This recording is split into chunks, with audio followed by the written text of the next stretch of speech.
Praise the lord. ಪ್ರಿಯ ಸಹೋದರ ಸಹೋದರಿಯರೇ, ಇಂದಿನ ನಿರೀಕ್ಷೆಯ ವಾಕ್ಯ ಈ ಧ್ಯಾನ ಕಾರ್ಯಕ್ರಮಕ್ಕೆ ನಿಮ್ಮೆಲ್ಲರನ್ನು ನಾನು ಸ್ವಾಗತಿಸ್ತೇನೆ. ಇಂದು ಕರ್ತನು ಕೊಡುವಂಥ ಈ ನಿರೀಕ್ಷೆಯ ನುಡಿಯು ನಿಜವಾಗಲೂ ಈ ದಿನಕ್ಕೆ ಬೇಕಾಗಿರುವಂಥ ಬಲವನ್ನು, ಧೈರ್ಯವನ್ನು ನಮಗೆ ಕೊಡುವಂಥದ್ದಾಗಿ ಕಾಣಲ್ಪಡುತ್ತದೆ ಎಂಬುದರಲ್ಲಿ ಯಾವ ಸಂಶಯವೂ ಇಲ್ಲ.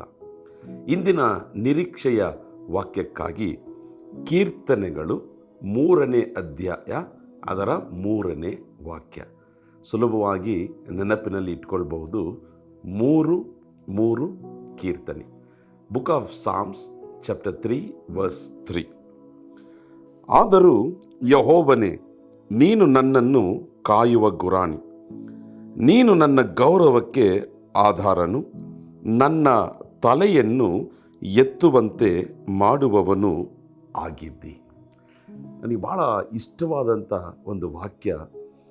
ಈ ಕೀರ್ತನೆ 3 ಅದರ ಕಡೇ ಭಾಗ ಈ ರೀತಿಯಾಗಿ ಬರೆಯಲ್ಪಟ್ಟಿದೆ.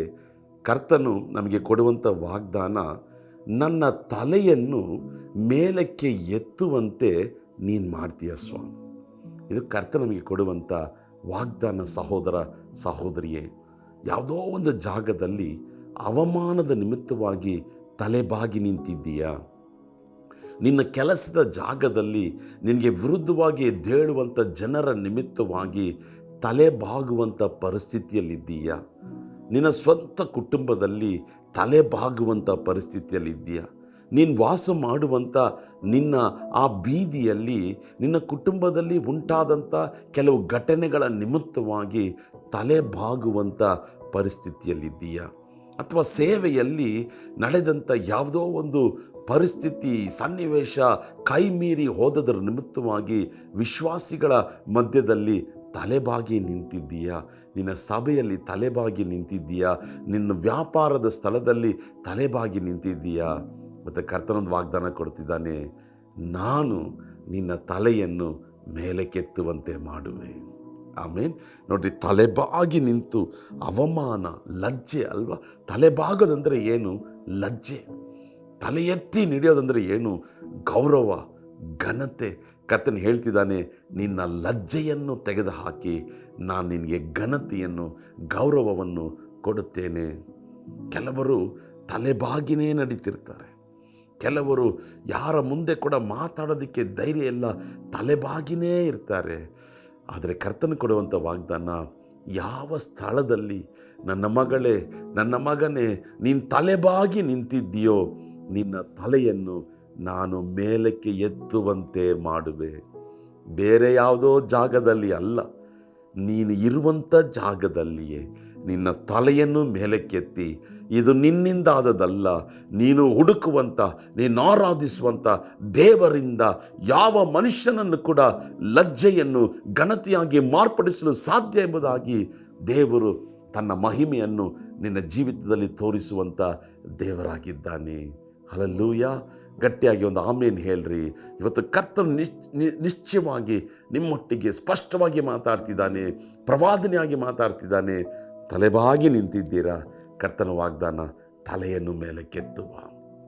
ಒಂದು ಕುಟುಂಬವನ್ನು ನೋಡಬೇಕಾದ್ರೆ ಗಂಡ ಹೆಂಡತಿ ಅವರು ಸೇವೆ ಮಾಡುವಂಥ ಒಂದು ಕುಟುಂಬ, ಒಂದು ಘಟನೆ ನಿಮಿತ್ತವಾಗಿ ಅವರು ಜೋರಾಗಿ ಕಿರ್ಚಾಡುವಂಥ ಒಂದು ಪರಿಸ್ಥಿತಿ ಉಂಟಾಯಿತು. ಸುತ್ತಮುತ್ತಲೂ ಇರುವಂಥ ಎಲ್ಲ ಮನೆಯವರು ಓಡಿ ಬಂದು ನೋಡುವ ಹಾಗೆ ಒಂದು ಪರಿಸ್ಥಿತಿ ಉಂಟಾಯಿತು. ತಲೆಬಾಗುವಂಥ ಪರಿಸ್ಥಿತಿ. ಆದರೆ ಆ ಪರಿಸ್ಥಿತಿಗಳನ್ನು ಬದಲಾಯಿಸಿ ತಲೆಯನ್ನು ಮೇಲಕ್ಕೆತ್ತಿ, ನಾವು ನಡೆಯುವಂತೆ, ಗೌರವದಿಂದ, ಘನತೆಯಿಂದ ನಾವು ಜೀವಿಸುವಂತೆ ಕರ್ತ ನಮಗೆ ಕೃಪೆ ಕೊಡುವಂಥ ದೇವರಾಗಿದ್ದಾನೆ. ಆಮೇನ್.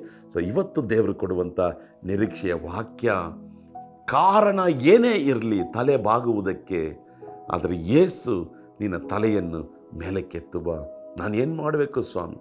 ಯೇಸುವನ್ನೇ ನಂಬಿರಿ, ಯೇಸುವನ್ನೇ ದೃಷ್ಟಿಸಿ ನೋಡ್ರಿ, ಯೇಸುವನ್ನೇ ಆಧಾರವಾಗಿ ಗಟ್ಟಿಯಾಗಿ ಹಿಡ್ಕೊಳ್ರಿ. ನಿಮ್ಮ ತಲೆಯನ್ನು ಆತನು ಮೇಲಕ್ಕೆತ್ತುವ. ಕಣ್ಗಳನ್ನು ಮುಚ್ಚಿ ಪ್ರಾರ್ಥಿಸೋಣ.